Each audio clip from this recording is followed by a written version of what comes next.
Welcome to এডুটেক্স Niranjan YouTube channel. আজকের এই ভিডিওর আলোচ্য বিষয় এপ্রিল মাসের স্যালারি সাবমিট করতে গিয়ে নো স্যালারি কিভাবে করবেন। অর্থাৎ আপনারা অবগত আছেন যে সুপ্রিম কোর্টের নির্দেশে 25,752 জনের চাকরি চলে যায়। তার পরবর্তীতে আরেকটি নির্দেশ আসে যেখানে বলা হয় যে যারা স্পেসিফিক্যালি নট টেন্টেড অর্থাৎ যারা টেন্টেড নয় তাদেরকে স্যালারি দিতে হবে, তাদেরকে পৃথকীকরণ করে স্যালারি দিতে হবে। তারা 31 ডিসেম্বর 2025 পর্যন্ত স্যালারি পাবেন। তারপর আবার 31 ডিসেম্বর 2025-এর মধ্যে তারা পরীক্ষায় বসবেন।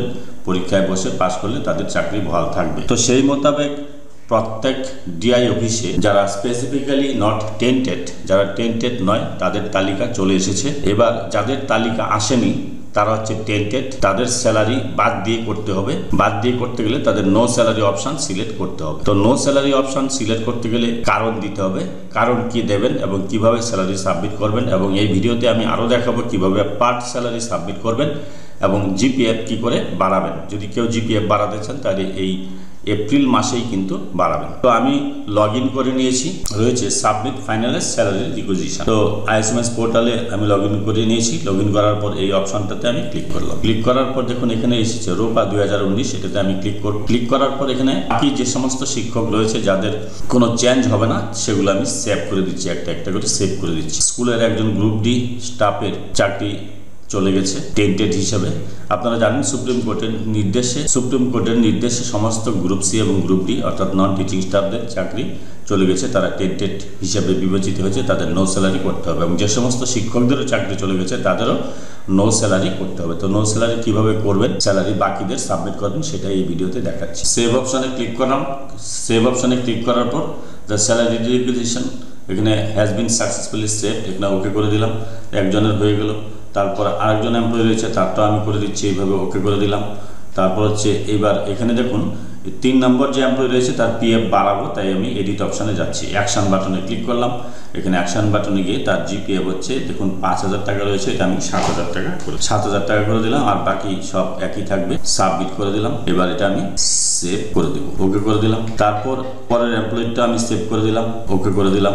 তারপর আরেকজন এমপ্লয়ি রয়েছে তারটাও আমি সেভ করে দিলাম। এবার দেখুন আমরা যার নাম রয়েছে তিনি হচ্ছেন গ্রুপ ডি স্টাফ, তাহলে সেটা আমি নো স্যালারি করব। তো এখানে দেখুন এই যে 8 নম্বর যে নামের পাশে অ্যাকশন বাটনটি রয়েছে, অ্যাকশন বাটনে আমি ক্লিক করলাম। এটাই হচ্ছে আমার আজকের ভিডিওর মূল বিষয়। এখানে দেখুন ফুল স্যালারি রয়েছে, এটা আমি নো স্যালারি অপশান সিলেক্ট করবো। এখান থেকে নো স্যালারি সিলেক্ট করলাম। এবার এখানে একটা কারণ দিতে হবে। কারণটা কি দেবো, আর হয়তো জিপিএফ সিপিএফ এগুলো কিছু করার দরকার নেই, ওভারডন এটা নো করে দিলাম। এবার রিজন, কি কারণে আপনি স্যালারি স্টপ করছেন। তাহলে আমি নো স্যালারি সিলেক্ট করার পর রিজনে কি লিখলাম, রিজনে লিখলাম as per order of honourable supreme court dated 3/4/2025 and 17/4/2025 and also as per order of CSE West Bengal dated 22/4/2025। এটা হচ্ছে কারণ হিসাবে লিখলাম, এটা লিখলাম। লিখে এখানে দেখুন নো স্যালারি সিলেক্ট করে এটা কারণ হিসেবে লিখবেন। এটা আপনি গ্রুপ সি গ্রুপ ডি বা যারা টেন্টেড টিচার আছেন প্রত্যেকের ক্ষেত্রেই লিখতে পারেন। তো এটা আমি সাবমিট করে দিলাম। তো এটা নো স্যালারি হয়ে গেল। এবার এটা আমি সেভ করে দেবো, সাবমিট করলাম। এবার দেখুন এখানে সব 0 চলে এসেছে, এটা আমি সেভ করে দিলাম, এটা ওকে করে দিলাম। আরেকজন রয়েছে তার হচ্ছে পার্ট স্যালারি হবে। তো এটা আমি এডিট অপশানে ক্লিক করলাম। এডিট অপশানে ক্লিক করে এখানে দেখুন ফুল স্যালারি রয়েছে আর নিচে রয়েছে পার্ট স্যালারি। পার্ট স্যালারি কেন, তার হচ্ছে ডেট অফ জয়নিং হচ্ছে 9 তারিখে তার জয়নিং হয়েছে। তাহলে এখানে দেখুন ওয়ার্কিং ডে 9 তারিখে জয়েন করেছে, তাহলে ওয়ার্কিং ডে হবে 22 দিন। 22 দিন ওয়ার্কিং ডে হবে। 22 দিন যখন ওয়ার্কিং ডে আমি সিলেক্ট করলাম তখন তার স্যালারি কত এসেছে। এখানে একটা রিজন লিখতে হবে কি কারণে তার পার্ট স্যালারি হচ্ছে, তার জয়নিং ডেট হচ্ছে 9/4/2025। তাহলে আমি কারণটা কি দিলাম, ডেট অফ জয়নিং ইজ 9/4/2025, এই কারণটা দিয়ে দিলাম। দিয়ে এটা আমি এখানে সাবমিট অপশানে ক্লিক করলাম। তাহলে এটাও হয়ে গেল। এবার আমি এটা সেভ অপশানে ক্লিক করে দিলাম, এটা ওকে করে দিলাম। আরেকজন এমপ্লয়ি রয়েছে তার ফুল স্যালারি হবে। এবার আমি এখানে সেভ অপশানে ক্লিক করলাম, ওকে করে দিলাম। তাহলে আমার কিন্তু এটা হয়ে গেল। আমি এখানে নো স্যালারি করলাম একজনের পার্ট স্যালারি করলাম এবং একজনের জিপিএফ বাড়িয়ে দিলাম। তো এটা যখন কমপ্লিট হয়ে যাবে সেভ অপশানে দেখুন রাইট চিহ্ন সব চলে আসবে। তারপর আমি কি করব, ব্যাক করব। এখান থেকে আমি ব্যাক করব, ব্যাক করে ফাইনালাইজ অপশানে ক্লিক করলাম। ফাইনালাইজ অপশানে গিয়ে ক্লিক করলাম, এখানে ওকে করে দিলাম।